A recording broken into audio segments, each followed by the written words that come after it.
Después de tanto viajar me di cuenta que perdí mucho tiempo en mi juventud.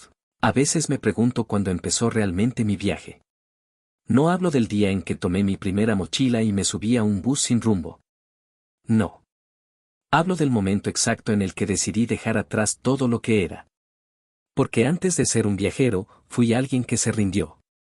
Mi nombre es Leo, tengo 35 años, y llevo casi una década viajando. He dormido en estaciones de tren, en playas desiertas, en hostales llenos de risas y en habitaciones donde el silencio pesaba más que la cama. Y aunque muchos piensan que viajar es libertad, con el tiempo entendí que para mí fue más una forma de escapar. Todo empezó cuando tenía 27. Trabajaba en una oficina pequeña, de esas donde el reloj parece moverse más lento que en cualquier otro lugar. Cada día era igual, el mismo café frío, las mismas conversaciones vacías, los mismos sueños que aplazaba con excusas. Una tarde, mientras miraba por la ventana del tercer piso, vi pasar a un grupo de chicos con mochilas, riendo, y pensé: ¿en qué momento dejé de reír así? Esa noche, sin pensarlo demasiado, renuncié. Metí unas cuantas cosas en una mochila vieja y me fui. No le dije a nadie. Ni siquiera a mis padres. Solo escribí una nota que decía: necesito encontrar algo que perdí hace mucho. Nunca supe exactamente qué era, pero creía que si me movía lo suficiente, lo descubriría. Mi primer destino fue el sur. No tenía mapa, ni plan. Solo seguía el viento y las carreteras. Recuerdo la primera vez que crucé una frontera, sentí una mezcla de miedo y emoción. Era como si por fin estuviera tomando las riendas de mi vida. Pero con el tiempo descubrí que uno puede cambiar de paisaje sin cambiar de adentro. En esos primeros meses conocí a mucha gente. Personas que vivían con lo mínimo, pero reían con lo máximo. Vendedores, mochileros, músicos callejeros, todos parecían tener una historia más interesante que la mía. Yo escuchaba, sonreía, asentía, pero en el fondo seguía vacío. Era como si viajara con una maleta invisible llena de cosas que no sabía dejar. Una noche, en un hostal de montaña, un hombre mayor me dijo algo que no olvido. Cuando viajas sin destino, a veces lo que estás buscando es solo un motivo para seguir caminando. En ese momento no entendí del todo lo que quería decir. Pero años después, esas palabras se me quedaron grabadas. Durante los siguientes años, mi vida se volvió una rutina sin rutina. Cada mes en un lugar distinto. Subí volcanes, crucé desiertos, trabajé por comida en cafeterías y vendí postales hechas a mano. Desde afuera parecía una vida envidiable, pero por dentro sentía que seguía corriendo sin saber de qué. A veces me detenía en pueblos pequeños, solo para ver cómo vivía la gente normal. Familias que compartían almuerzos los domingos, amigos que se juntaban a ver partidos, parejas que discutían y luego se reían. Yo los observaba y pensaba que tal vez eso era lo que había perdido, el sentido de pertenecer a algo. No todo fue tristeza. Hubo momentos en los que realmente me sentí vivo. Como cuando amanecí en la cima de una montaña y vi el sol romper la niebla, o cuando un grupo de desconocidos me invitó a una fogata y pasamos la noche cantando sin conocernos los nombres. Pero esos momentos eran fugaces, como chispas que iluminaban una oscuridad más grande. Pasaron los años. Mi barba creció, mis botas se gastaron y mis recuerdos se mezclaron. Ya no sabía bien en qué ciudad estaba cada historia. Solo sabía que cada vez me costaba más conectar con la gente. Era como si, mientras más lugares conocía, menos sabía quién era. Hasta que una tarde, en un pequeño pueblo costero, conocí a alguien que sin saberlo me hizo detenerme. Era un chico joven, no tendría más de 20 años. Trabajaba en un hostal, limpiando habitaciones y atendiendo viajeros como yo. Tenía una sonrisa sincera, de esas que ya no se ven mucho. Y aunque parecía tener poco, se notaba que tenía algo que yo había perdido hacía tiempo: ilusión. Su nombre era Tomás. Tomás tenía algo en su forma de hablar que desarmaba cualquier barrera. No era especialmente carismático, pero transmitía paz. Lo conocí una tarde, cuando el calor me había dejado sin ganas de seguir caminando y decidí quedarme unos días en el hostal donde él trabajaba. Yo había llegado por casualidad, pero él parecía pertenecer a ese lugar como si lo hubiera construido con sus propias manos. ¿Viajas solo?, me preguntó mientras me entregaba las llaves de la habitación. Asentí. Sí. Desde hace bastante. Debe ser bonito poder ir a donde quieras, dijo con una sonrisa tranquila. A veces lo es, le respondí, pero otras veces se siente como no tener a dónde volver. No dijo nada más, pero noté en su mirada que entendía más de lo que aparentaba.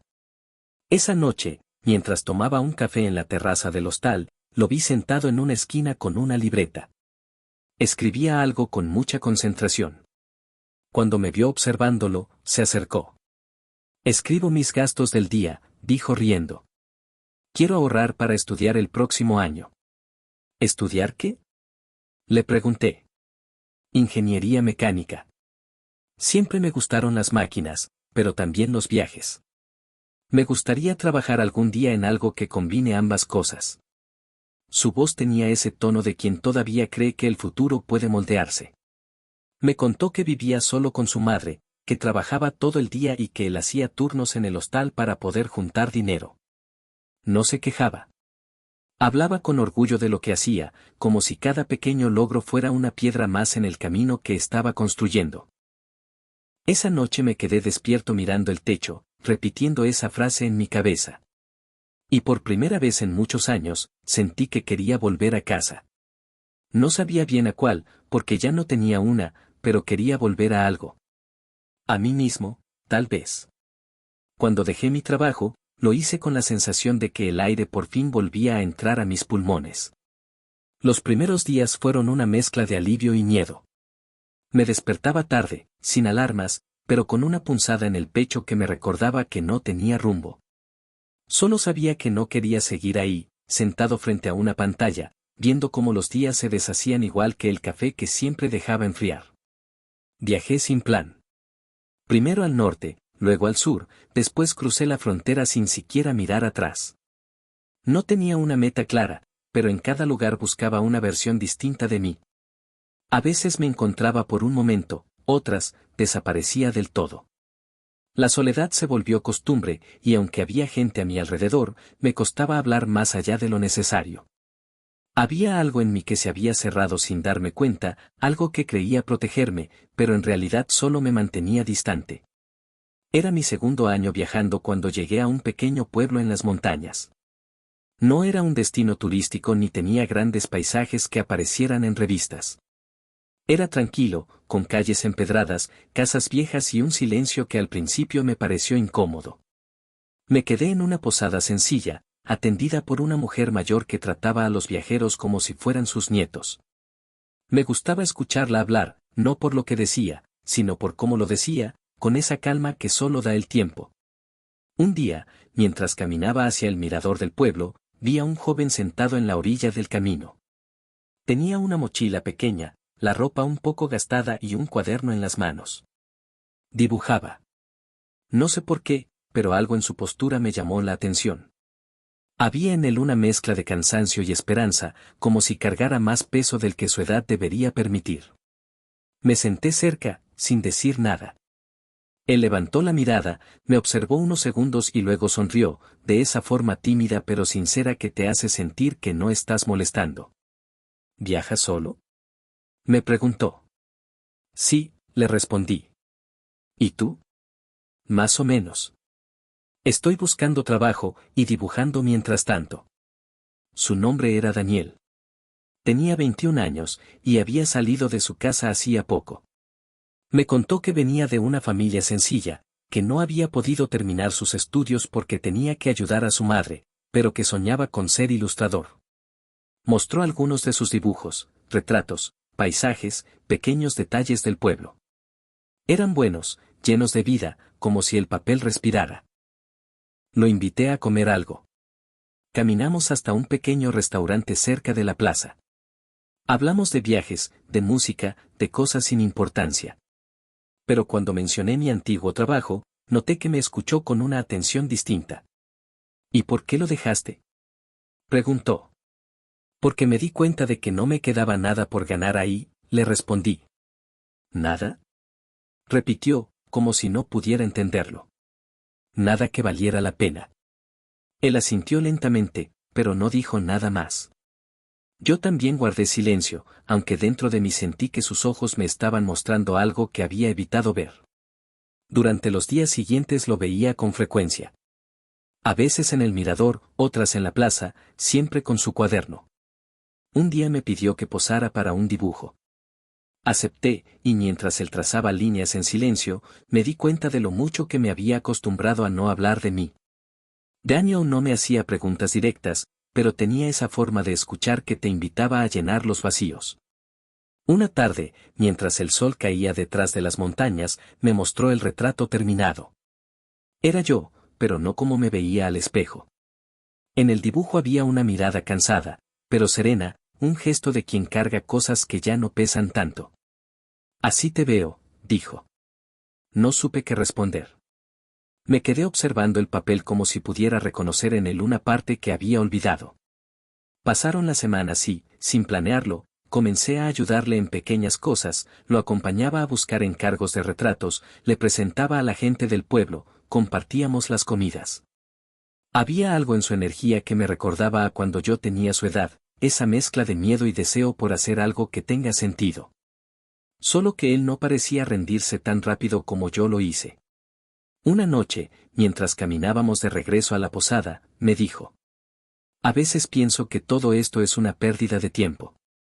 Que debería haberme quedado trabajando. Me detuve. No supe si hablarle o hablarme. Tal vez, le dije, pero a veces perder el tiempo es la única forma de encontrarte. Él sonrió, pero no respondió. Y en esa sonrisa vi la versión más joven de mí, la que un día se rindió porque creyó que no era suficiente. Los meses siguientes se deshicieron entre caminatas, conversaciones y silencios cómodos. Hasta que un día Daniel me contó que había encontrado trabajo en una ciudad cercana. Me alegró, aunque algo dentro de mí sintió que se cerraba un ciclo. Nos despedimos en la estación. Me dejó su cuaderno viejo, el primero que había llenado. Para que no te olvides, me dijo. ¿De ti? De ti mismo. Y se fue. Pasaron semanas antes de que lo abriera. En la primera página había una frase escrita con tinta azul. El mundo no se acaba cuando te detienes, solo cambia de ritmo. Leí esa frase muchas veces. Era algo que podría haber dicho yo, pero nunca lo hice. Seguí viajando, pero con una sensación distinta. Ya no buscaba tanto escapar como entender. En cada lugar nuevo, en cada persona que conocía, encontraba un fragmento de lo que había perdido en mi juventud, la capacidad de ilusionarme, de esforzarme sin medir resultados, de creer que las cosas podían salir bien aunque no tuviera garantías. A veces pienso que Daniel fue una especie de espejo. No me mostró lo que fui, sino lo que podría haber sido si no me hubiera rendido tan pronto. Y tal vez por eso su recuerdo me acompaña incluso ahora, cuando miro atrás y me doy cuenta de que los años se fueron más rápido de lo que esperaba. No me arrepiento de haber viajado. Pero sí me duele pensar en todo el tiempo que pasé huyendo de mí mismo.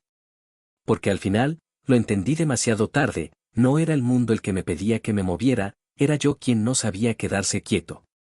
A veces, cuando cierro los ojos, vuelvo a ese pueblo en las montañas.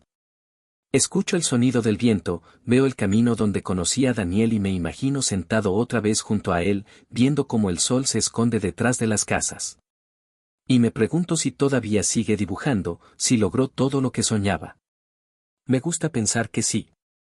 Porque de alguna manera, en cada trazo suyo, también quedó una parte de mí que aprendió, al fin, a quedarse un poco más tiempo en los lugares, incluso cuando el viaje continúa. Habían pasado casi 2 años desde que dejé aquel pueblo. El cuaderno de Daniel seguía conmigo, lo guardaba entre mis cosas como un recordatorio silencioso de lo que aprendí sin palabras. Una tarde, mientras revisaba el correo del hostal donde me alojaba, encontré un sobre sin remitente claro. Solo decía, para Leo, el viajero que me enseñó a quedarme. Reconocí la letra enseguida. Me senté en la terraza y abrí la carta con cuidado. El papel olía un poco a tinta y a polvo, como si hubiera viajado tanto como yo. Hola, Leo. No sé si todavía sigues viajando, pero quería escribirte. Estoy viviendo en la ciudad, trabajando como ilustrador en un pequeño estudio. No es mucho, pero es más de lo que imaginé. Hace poco terminé una exposición, la llamé El reflejo del camino. Hay un retrato tuyo ahí, el primero que hice en serio. A veces pienso en nuestras conversaciones, en las tardes en el mirador, en cómo hablábamos sin tener que decir demasiado. Me ayudaste más de lo que crees. Me enseñaste que no hay que correr todo el tiempo, que a veces el silencio también cuenta.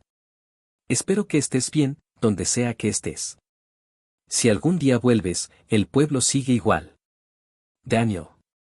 Leí la carta varias veces, en silencio. Por un momento, sentí que el viaje se detenía otra vez. No porque hubiera llegado al final, sino porque entendí que ya no estaba huyendo. Guardé la carta dentro del cuaderno, entre las páginas donde él había escrito aquella frase. El mundo no se acaba cuando te detienes, solo cambia de ritmo. Y sonreí. Porque, por primera vez en mucho tiempo, me di cuenta de que ya no necesitaba seguir moviéndome para sentirme vivo. Han pasado varios años desde aquella carta. Todavía sigo viajando, aunque ya no lo hago con la misma urgencia de antes. Antes creía que moverme era la única forma de escapar de lo que sentía, ahora entiendo que también es una forma de volver. No al lugar, sino a uno mismo. A veces me detengo en algún café de carretera, observo a la gente pasar y me sorprendo de lo simple que se volvió todo. Ya no necesito buscar respuestas en cada ciudad. Solo necesito entender que las que importaban siempre estuvieron dentro de mí, esperando a que me detuviera lo suficiente para escucharlas. Durante mucho tiempo pensé que había desperdiciado mi juventud. Que mientras otros construían una vida, yo solo estaba dejando pasar la mía entre trenes y mochilas. Pero con el tiempo descubrí que cada paso, incluso los que di sin saber a dónde iba, me enseñaron algo sobre quién era. Y tal vez de eso se trataba todo, no de encontrar un destino, sino de aprender a caminar con uno mismo. Pienso mucho en Daniel. A veces releo su carta. Hay algo en esas palabras que me recuerda que las personas no se cruzan por casualidad. Algunos llegan para quedarse, otros para enseñarte lo que necesitabas oír. Y aunque él y yo seguimos caminos distintos, en cierto modo, seguimos caminando juntos, cada uno guardando una parte del otro. Ya no busco lugares para huir. Busco lugares para detenerme. Para mirar atrás sin culpa y adelante sin miedo. Porque entendí que no perdí mi juventud, solo la viví de una manera distinta, a veces torpe, a veces solitaria, pero mía. Y eso, al final, también es una forma de amor. Hoy escribo esto desde una habitación tranquila, con la ventana abierta y el sonido del viento entrando como si quisiera contarme algo. Quizás ya no necesito seguir viajando tanto. Quizás el viaje era solo una excusa para aprender a estar conmigo. Y ahora, por fin, siento que llegué. Después de tanto viajar, entendí que no estaba buscando un lugar, sino la paz de poder quedarme en mí mismo.